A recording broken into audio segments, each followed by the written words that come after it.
This video is sponsored by Avalon Hill.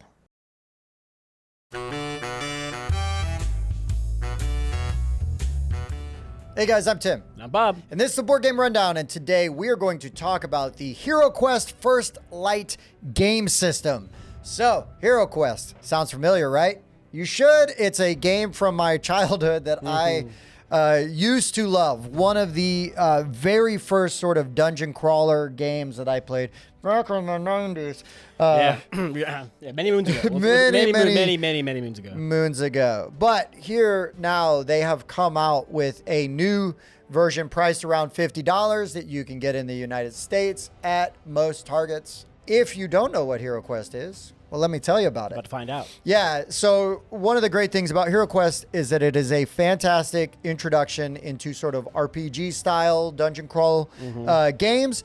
And so what you're going to do is you're going to get a group of friends and play as these heroes. There's all sorts of really cool characters. They all play a little bit differently, have different things they're good at, which is always fun. The wizard and the elf. Asymmetrical. Yep. Yeah, the wizard and the elf have spells. So really cool stuff. And then one player is going to play as Zargon, and they are going to run this quest book here. And they're going to know where everything is on this board. And it is going to be their job as the heroes get to different rooms and doors and open them up. They're going to populate that board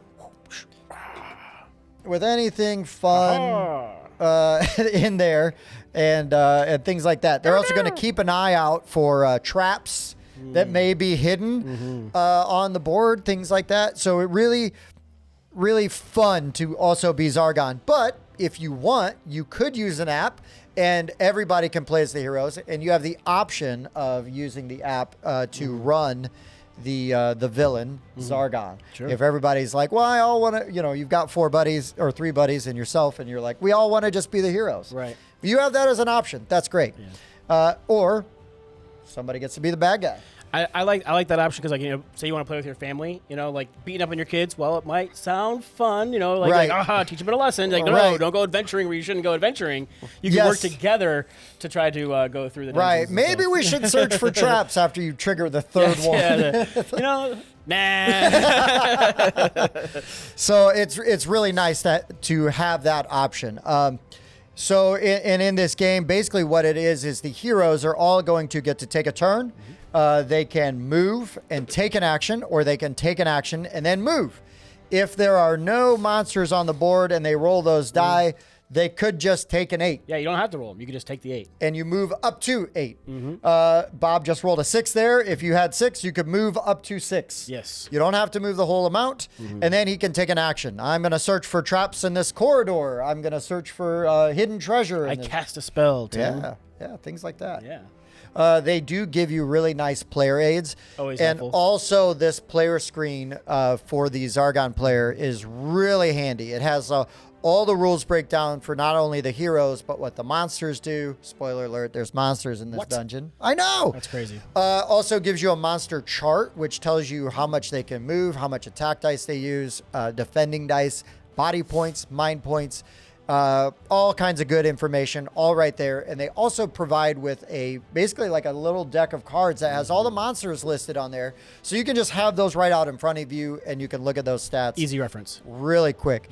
The other thing that they do really well is you've got 4 really cool looking hero minis, which look great. I love them. You have this awesome dragon miniature, which I'm sure doesn't, try to eat anybody. He's not part of the party? We can't recruit him to... Okay. I'm going to take my turn with my dragon now. What?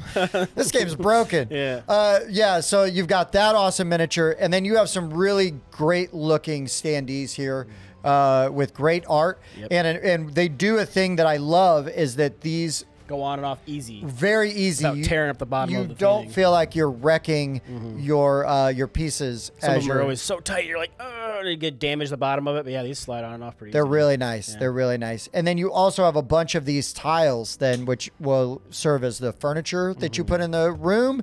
You're going to also have these little stone guys here, which you can then use to block off pathways. So, because the whole board is not just this, right? I mean, it's going to, as they explore, turn into this this dungeon, this cave, or whatever it is you're in, right? Different missions or whatever will take on different aspects, and some of it will be blocked off, some of it's you, some of it's not. Right, and sometimes you might use a bunch of these rooms, but you're not going to get to them the way you think. Yeah, well, you got to be careful too, because some of the spells might let you walk through walls. Like, oh, if that room's not used, sorry, solid stone. Right, bad times. Bad times. Bad times. Yeah. So really cool stuff there. That also, so combat is really great because it is straightforward and simple. So you're going to roll whatever your attack value is, and you're going to get the hits. And then the defender is going to roll their dice. If you're a good guy, you've got those white shields. Those will work to save you from hits. And if you're a bad guy, you've got the black shields, which will protect the bad guys from hits. And once the health points have been met, they croak. You do have these tokens you can use. So if this dude didn't die, wasn't done enough damage, you just... That's a good way to mark that you've got the damage. So it's very straightforward and really, really accessible.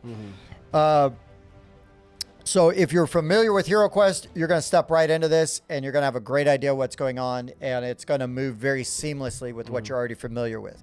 If you're not, or you're introducing people that aren't familiar to HeroQuest, First Light is an amazing way to just step right in and get going. Again, for the price point and the ease of the rules. I was like, ease of access. Absolutely. Family members, maybe that aren't into really, I don't want a huge rule set and I don't want to sit and learn a game. Here's the rule book.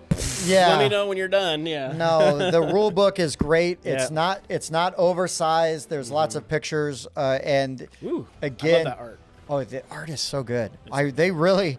to quote a movie, they spared no expense, right? It looks great. And then you've got also great breakdowns of the monsters and things like that.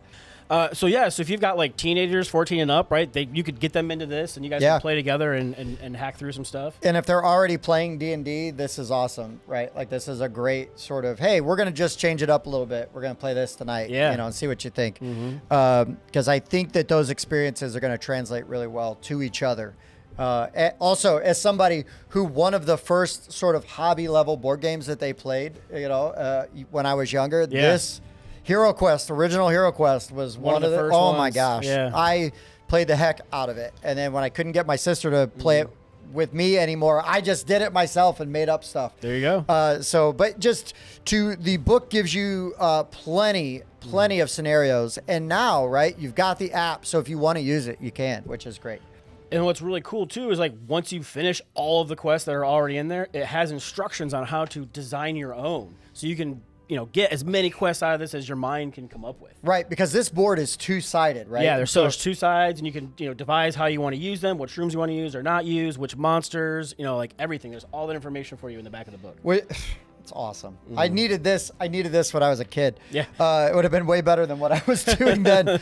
But also, again, just really want to hit on the value that you're going to find in here. And I genuinely mean this, right? So for the price point, right in that $50 mark, right in that area, you're getting this big old game board. Double-sided game board. Double-sided game board.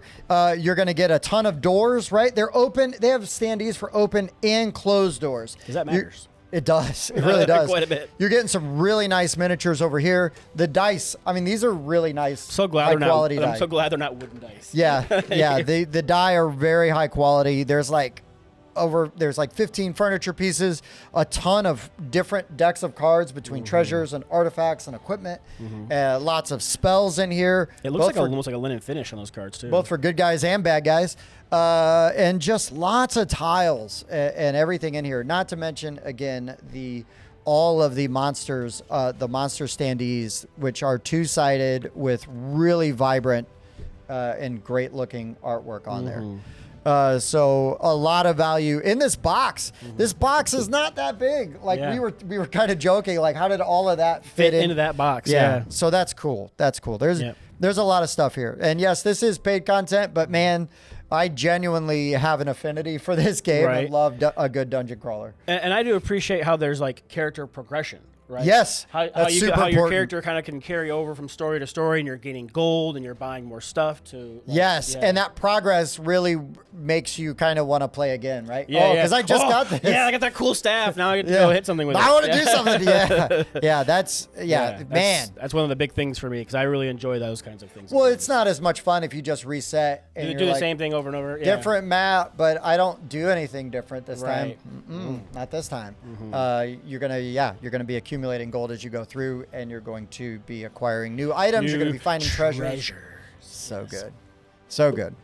Well, I mean, that's really all I can say without repeating myself over and over again. Yeah, we're giving away spoilers. About no spoilers. No spoilers here. This is made up. This is if not, you walk into this, you in trouble. Yeah, you might be having a bad day. Yeah. But Bob and I had a good time playing this, and it was kind of a walk down memory lane for me to get back into a little bit of HeroQuest with a fresh approach. So, for the board game rundown, I've been Tim. Bob. And this has been HeroQuest First Light game system. Check it out.